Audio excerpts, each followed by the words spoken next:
ನಿಮ್ಮ ಕಾರ್ಯಕ್ರಮ ಹೇಗಿರ್ತವೆ, ಯಾರೆಲ್ಲ ನಾಳೆ ನಿಮ್ಮ ಜೊತೆ ಕೈ ಜೋಡಿಸ್ತಾರೆ, ಅಲ್ಲಿ ಯಾವ ರೀತಿ ಕಾರ್ಯಕ್ರಮಗಳ ಆಯೋಜನೆ ಮಾಡಿದಿರಿ? ಇವತ್ತು ಎಲ್ಲ ಕೂಡ ಸ್ವಯಂ ಪ್ರೇರಿತರಾಗಿ ಅವರವ್ರ ವೆಹಿಕಲ್ಲಲ್ಲೇ ಬಂದಿರತಕ್ಕಂಥದ್ದು. ಯಾವುದೇ ಒಂದು ನಯಾ ಪೈಸಾ ಕೂಡ ಯಾರಿಗೂ ಕೊಟ್ಟಿಲ್ಲ. ಇವತ್ತು ಎಲ್ಲರೂ ಕೂಡ ಕೇಸರಿ ಧ್ವಜವನ್ನ, ಕೇಸರಿ ಶಾಲ್ಗಳನ್ನ ಹಾಕೊಂಡು ಗಾಡಿಗಳಿಗೆ ಸೀರಿಯಲ್ ನಂಬರ್ ಕೊಟ್ಟಿದ್ದೀವಿ. ಆಂಬುಲೆನ್ಸ್ ಗಾಡಿಗಳ ಹಿಂದೆ ಇದೆ. ವೆಹಿಕಲ್ ಏನನ್ನ ತೊಂದರೆ ಆದರೆ ರಿಪೇರಿ ಮಾಡೋದಕ್ಕೆ ಮೆಕ್ಯಾನಿಕ್ಗಳನ್ನು ಕೂಡ ನಾವು ಇಟ್ಕೊಂಡಿದ್ದೀವಿ. ಮಧ್ಯದಲ್ಲಿ ತಿಂಡಿ ವ್ಯವಸ್ಥೆಯನ್ನು ಕೂಡ ಮಾಡಿದ್ದೀವಿ. ಸಂಜೆ ನಾವು ಸುಮಾರು ಒಂದು 3 ಗಂಟೆಗೆ ಒಳಗಡೆ ಧರ್ಮಸ್ಥಳ ತಲುಪ್ತೀವಿ.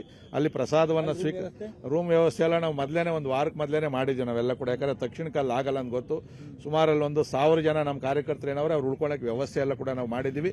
ಆದರೂ ಕೂಡ ನಾವು ಒಂದು ಸೂಚನೆಯನ್ನು ಕೊಟ್ಟಿದ್ದೀವಿ, ನೀವು ಬೆಡ್ಶೀಟ್ಗಳು ಅವೆಲ್ಲವನ್ನ ತರಬೇಕು.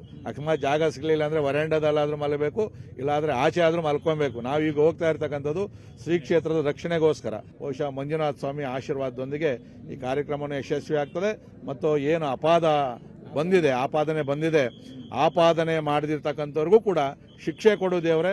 ಮುಂದೆ ಯಾರೇ ನಿನ್ನ ಬಗ್ಗೆ ಮಾತಾಡೋರು ತಪ್ಪಾಗಿ ಮಾತಾಡಿದ್ರೆ ನೀನೇ ಶಿಕ್ಷೆ ಕೊಡಬೇಕು ಅಂತಕ್ಕಂಥ ಪ್ರಾರ್ಥನೆಯನ್ನು ಮಾಡಿ ನಾವು ಅಲ್ಲಿಂದ ಮತ್ತೆ ಬೆಂಗಳೂರು ವಾಪಸ್ ಬರ್ತೀವಿ.